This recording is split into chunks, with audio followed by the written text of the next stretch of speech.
Hello everyone, coming back to my channel Emerging School of Economics. So student, I am coming with a new topic, isoproductive curve. So student, let's begin. So I have a brief description of isoproductive curve. The word isocount, iso means same and quant means quantity. An isocount is usually shaped concave because of the law of diminishing return. Definition of isocount. An isocount shows all the combinations of two factors that produce a given output. The word isocount means the same quantity and isocost means the same cost. An isocount shows all combination of factors that produce a certain output. An isocost shows all combination of factors that cost the same amount. Isocost and isocount can show the optimal combination of factors of production to produce a maximum output at minimum cost. A firm can produce a specific quantity of output at a lowest possible cost by using the best factor of combination. The modern economists explain the equilibrium of a firm regarding combination of factors with the help of isocount. Isocount means the same quantity. An isocount is a schedule of various combination of labor and capital which result in production of particular quantity of output.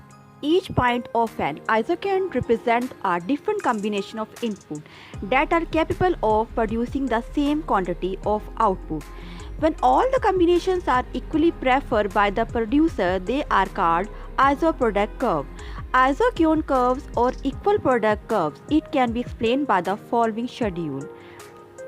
In the above table, one machine and 12 units of labor produce 100 hairs daily. All the combinations are capable to produce the same output, 100 hairs, we can explain by diagram. In this diagram, isoproduct curve IPC indifference product curve is drawn. At all the points A, B, C, D, the product of the firm is same. This slope is called the marginal rate of technical substitution, MRTS. It tells a firm how much capital is needed to replace a unit of labor to maintain the output. MRTS equals the slope of an isocount.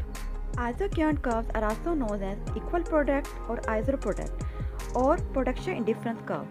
It is an extension of indifference curve analysis from the theory of consumption to the theory of production. Isocount curve is a concave line plotted on a graph we can see on the slide showing all the various combination of two inputs that result in the same amount of output.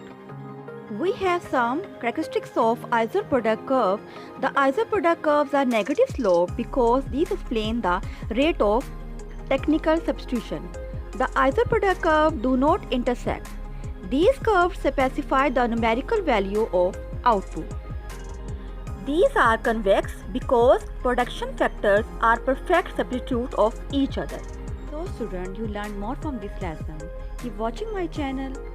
Till then, bye.